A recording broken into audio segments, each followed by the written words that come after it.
皆さんこんばんは。フォーラム8プレゼンツ玉木のスポーツジャーナリズムの時間がやってまいりました。MC のスポーツライター小崎です。このチャンネルはスポーツ文化評論家玉木正之を送る既存メディアとは異なる視点でスポーツの真の問題点を取り上げ考える番組です。コメンテーターの玉木正之さんです。よろしくお願いします。はい、よろしくお願いしまはい、す。お願いします。これから3回連続してはい、日本のスポーツのことについて考えるシリーズをやりたいと思います。はい、で、トータルで考えたタイトルは、日本のスポーツの現在地と未来を考えるという非常に、はい、抽象チュア的とバウト。いうか、どんだけでも広げるような話題なんですが、はい、ここで3つの話題のことを言っておきますと、はい、一つは高校野球の暴力問題のこと。はい、これはYouTube で私が喋らせてもらったのをはい、今流れてますけれども、ここではい。3人でもう一度話し合いたいと思ってます。はい。それともう一つは、日本のスポーツでボクシングの死亡事故、うん。それから傷害事故が結構相次いでるんですね。はい。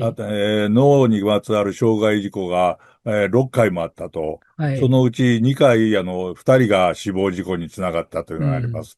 これは2回目に考えたい話題です。そして3回目に考えた話題が、JOC の会長に橋本聖子さん、参議院議員が選ばれたと。それも選はい。挙で選ばれたと。選挙で選まあ、ばれたのに、選挙だったのかどうかもよくわからないいや、ですけどね。そうね、選挙では本当選挙やったのって言いたくなるぐらいのね。だってえ選挙やって投票数公表しないって非いう、公開っていう。素晴らしいですね。そういう選挙っていうのは、なんかそんなのがあんのかという。だからこれから3回にわたってこういうことをはい。喋っていきたいし、喋っていただきたいと思いますんで、よろはい。しくお願いします。はい。で、ゲストは、成城大学の山本敦久さんです。よろしくお願いします。よろしくおよろ願いししくお願いします。ます。それから、名優と言わせていただきます。小林、信也さん、また何回もありがとうございます。よろしくお願いします。よろしくお願いお願いしします。ます。実は、もうこればらしてもいいと思うんですが、今日は録画をしているこの前にですね、私、ホリエモンの番組に出てきまして、はい。YouTube なんですけども、うん。で、スポーツのことをいろいろ喋って、まあ、相手がホリエモンですから、もう、台本があったんですけども、全くそんな風には進みませんで、二人でなんかもう演劇の話したりとかぐちゃぐちゃになってしまったという、これは面白く出ると思うんですけれども、ホリエモンが、北九州の野球場を買収したらしいですね。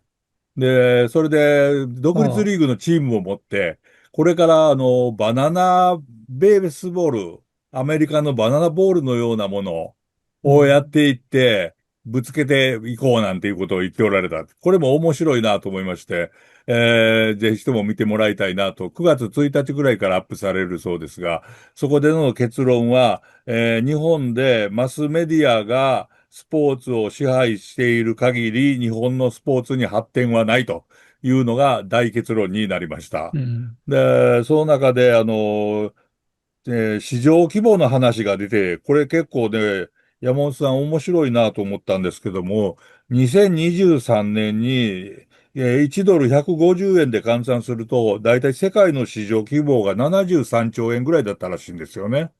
それが、2028年には98兆円になるだろうと。で、2033年には129兆円になるだろうと。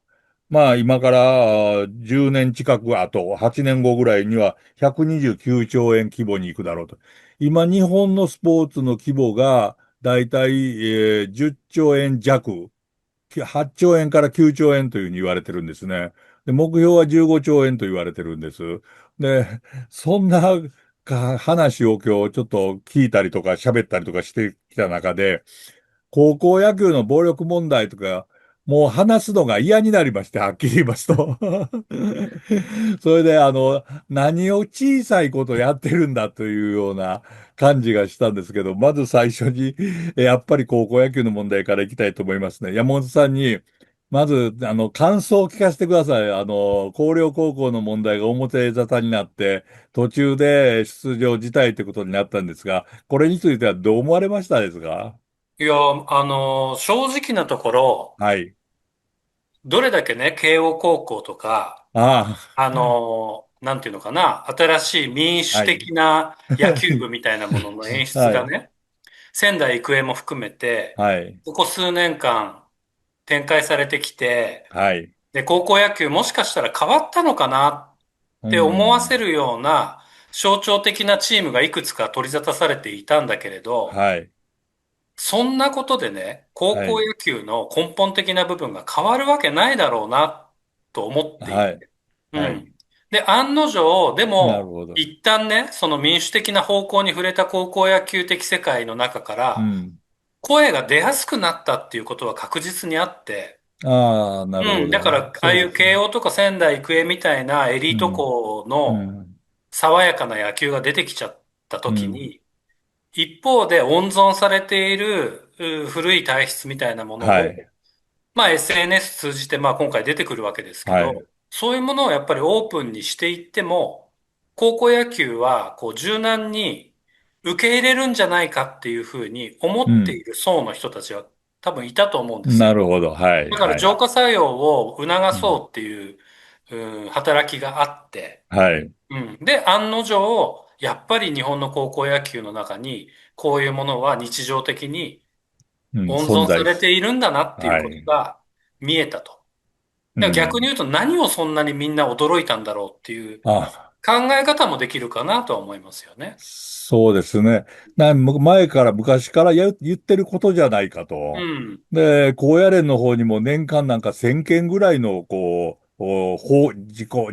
事件、その他の報告があるらしいんですね。うん。1000件って言ったらむちゃくちゃですよね、うん。はっきり言いますうん。とね、そういうの。その中の一件が出てきて、甲子園大会の途中に事態になったと。うん。これ、まあ、私が、喋ってますんで、そちらの方も視聴者の人にはぜひとも見てもらいたいと思うんですが、はい。小林さん、この問題について書いておられたりとか、いろいろ喋ったりとかされてますけれども、はい。やっぱりこれは、なんて言いますか、うんざりの問題ですか？まあそうですね。今山本さんがおっしゃったはい、ことをはい。感じたのは、慶応高校だとか仙台育英とうん。かも、せっかくっておっしゃった、その意味は僕もちろんわかるんですけはい。ど、一皮むけば全然そうではないってこともわかるんですよ。おー。表面的にはそういう傾向なんだけど、慶応表面的には高校、民主的な面もあるといいや、うこそれとですか？は慶応高校だからできる。あんあ、なすごい選手いっぱい集めてんだから好きにやれよって言ったら強くなるって当たり前のことで、なるほど。はね。い。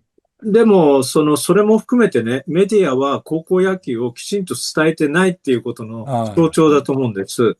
なるほどすね。べてを美談にくるんで、とにかく、報道しようと。うん。だから、慶応高校の問題も、仙台育英も申しはい訳ないんはい。ですけれども、今の監督に変わる前の仙台育英がうん。甲子園で、大阪桐蔭相手に何をしたかということうは、ん。高校野球のファンはよく知ってると思うんですけど、とんでうん。もないことをしたんですよね。うん。で、僕はやっぱりそれは絶対許せないプレーをした学校なんですよ。それすいません。とんでもないことってどんなことだったんですか？一塁にバッターうランナーがん。あ、駆け込むときに一塁手の足を蹴ってんですよ。あ蹴りましたよあ、はい、ね。はいはいはい。ありいや、ました。それはね、小学生でもそんな過ちは犯さない。ああ、なるほど。初はい。めての子でも、そんなことはしないということは、つまり故意にやったんじゃないかとしか思えないという意味なんですけども、なるほど。まあ、そういう野球がやっぱりもうはびこっちゃってるっていうか、うで、ん。もう一つ言い方を変えると、結局なんで暴力がなくならないかというと、うん。そういうふうな体質でやった方が甲子園に出る確率が高いっていうことがあどうしてもあ、崩せない。だから、慶応高校っていうのはそれに対するアンチテーゼだったんはい。だけど、でも結論は慶応高校の真似は誰もできないということだったんですよね。なるほど。うだからそういうん。ことも含めて、なんか全部メディアは美談でくるんで、うん。いまだにそれを続けたいとしてる。はい。まあ、そのことがね、でもこれもまあ山本さんおっしゃったように、ようやく崩れる一つあの、現象が起こったのかなという、それはちょっと期待がありますよね。なるほどね。ようやく崩れるきっかけみたいなものが出るかもしれないということなんですけれども、山本さん、朝日新聞は、今回107回大会だったんですけれども、今後の、もう100年ということを言ってるんですよね。100年後もまだ同じことするんかということもう愕然とするんですけど、そのあたり山本さんどう思われますか？まずね、今はい。の規模を維持できるかどうかっていうことを高野連はちゃんと考えた方が良くて、規模をね、規模を。うん。はい、はい。例えばね、僕最近ちょっと調べてるんですけど、はい。まあ、小林さんの方がもしかしたら詳しいと思いますけど、はい。1970年代にね、はい。高校野球で活躍する選手たちを輩出していく、調布リトルリーグっていうのがあるんですよ。ああ、ありました。はい。うん。で、エこれリートコ、荒木大輔はい。をはじめとしてね、で、世界大会で優勝すると。はい。で、これ小学生たちのエリートをどんどん作っていって、高校野球に輩出していくんだけど、はい。70年代に400人いたらしいんですよ。部ああ、員が。部員って部いうか員が。子供はい。たちが。今ね、40人ですよ。ああ、なるほ調ど。布リトルの所属している子供の数40人。はい。で、幼稚園生まで入れて40人ですよ。うん、うん、あの名門リトルが10うん。分の1に人数減らしてるわけですよ。はい。だからどれだけね、今高校野球がキラキラ輝いているようにうん。見えていても、末端で野球やる子供たちがこの後もいるのかな？ はい。100 年後も甲子園をこう支えていく土壌はあるのかなうっていうことん。を本当に考えていかないと、うん。やっぱり100年後って綺麗事だけじゃやっぱり済まなくて、はい。もう子供たち野球やらないっていう時代うん。が来てるのに、100年後って簡単に言えちゃうっていうところが、なんか高野連っていつもこう抜けてるなって思うんですよね。いや、100年後って本当にすごいことだと思うんですけど、う一ん。度、ちょっと野球とは違うんですけれども、ある政治家かなんかが、年金制度、100うん。年大丈夫って言ったらしくって、その時私コラム書いたんですけれども、明治維新の時に、1964年の東京オリンピックがあるということを予想するわけですね、ということを書いたんですけど、100年後って誰にもわからないですよね。うん。いやでも、それを言ってしまう朝日新聞、おうん。よび高野連っていうのは何考えてるんですよね。これ、うん。それ山本さん、そのあたりどう思われまこれですか？もね、ええ。僕、朝日新聞も、まあテレビもそうなんですけど、はい。すごくやっぱ美談探しをするでしょ。多分ね、記者たちします。は血眼になって全国の高校で美談を探すんですよ。そうですね。特に今回のような暴力事件が発覚した時には、はい。美談でそれを押しつぶすように、うん。やっぱますますここから高校野球の美談を SDGs に乗っけてやってくると思うんですよね。確ああ、実に。そういう形で美談作りしてくると思うんだけれど、うん。でもそこまでじゃあメディアが高校野球の神話を作る主要メディアであるかっていうと、はい。そうじゃなくなってきていて、まあ、あ、玉木さんもやられてるけど、YouTube みたいなところでたくさんはい。高校野球に関する言論ってやっぱ出てきてるし、はい。で、やっぱり今、これいいかどうかわからないけど、多くのプロ野球選手たちが自分たちが高校時代にうん。どんな寮生活をしていて、はい。どんな先輩後輩関係だったのかっていうことが、エンターテインメント化されて出ているんですよね。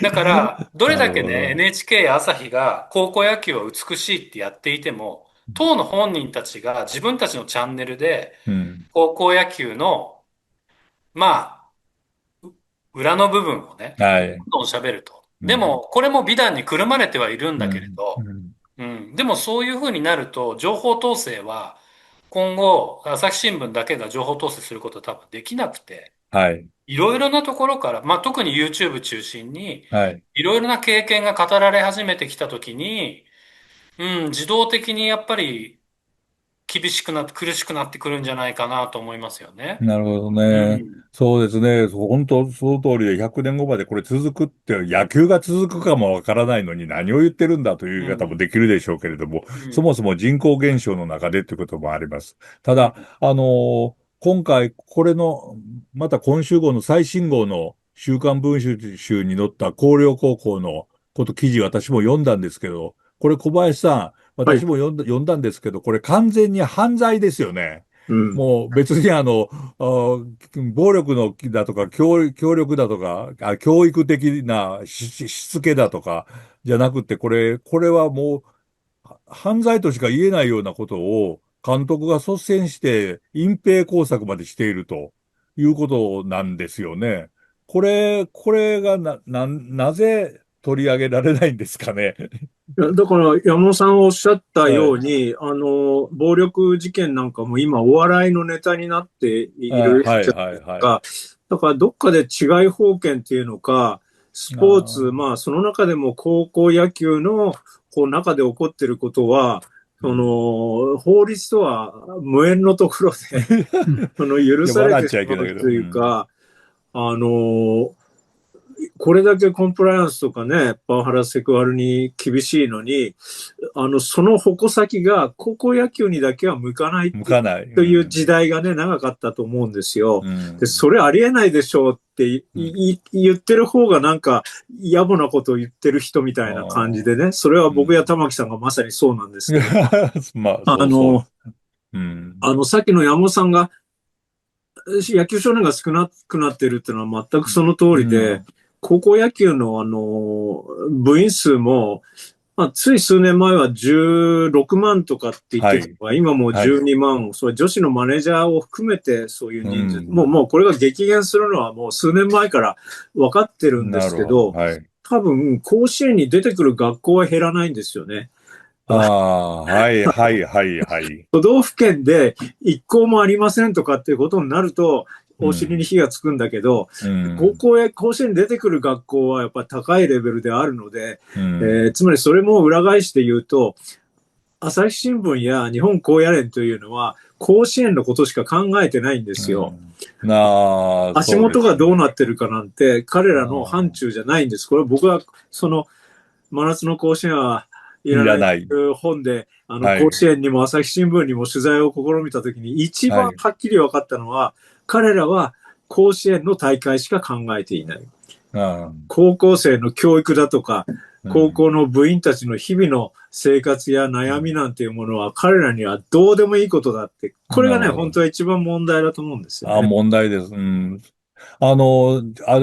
子園大会っていうのは、日本高野連がと朝日新聞が主催してるわけで、で、地方の普通の方は予選と思っているのは、実は予選ではなくって、地方の高野連が主催している、地方大会なんですよね。そうなんですね。だから、高野連は、地方大会は各都道府県にお任せしてるから自分たちはあんま口を出さないというスタンスを取ってるんですが、それは裏を返せば責任を取らないということでもあるんですよね。そうですね。うまくできてますね。今回ね、面白かったのは、広陵高校が辞退するって決まった時の、まあ、記者会見というか、朝日新聞の社長さんと高野連の会長が並んで、記者に対応したんですけど、これどう考えても大会会長が朝日新聞の方だっていうのは面白いですよね。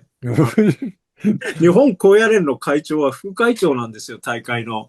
大会のね、大会のね。なるほどね。で、そこで朝日の社長はこんなことをおっしゃったんですよ。やっぱりこういう、まあ、暴力的なね、ことが起こる温床をね、なくさなきゃいけないっていうふうに、まあ、綺麗な言葉でおっしゃったんですけど、僕はそれ聞いてて、その温床っていうのは夏の大会だよって話で、夏の甲子園のやり方を、本当に、負けたら終わりのこういう真夏にやるという仕組み自体がね、こういった温床を作ることにもつながっているっていうふうに僕は感じるんですよね。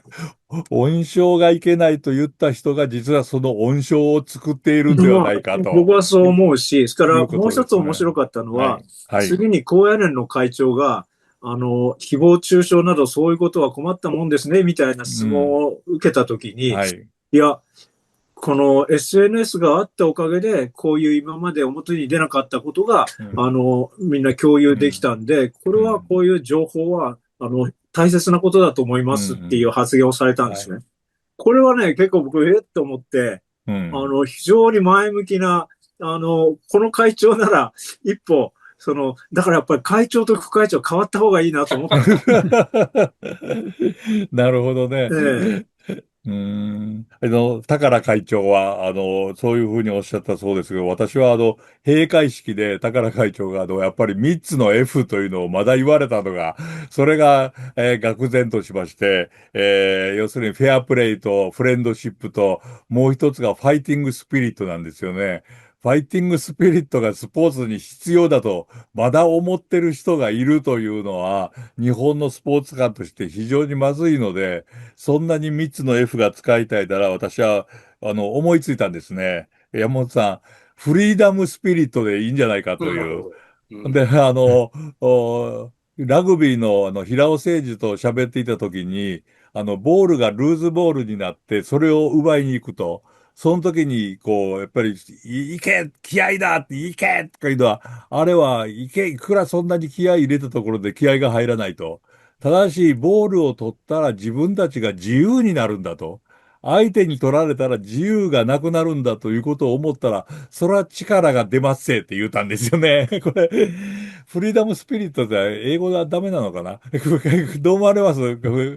山本さん。うん、でも今の高校野球で想像がつかないですよね。なかなか。ああ、いいな。ね。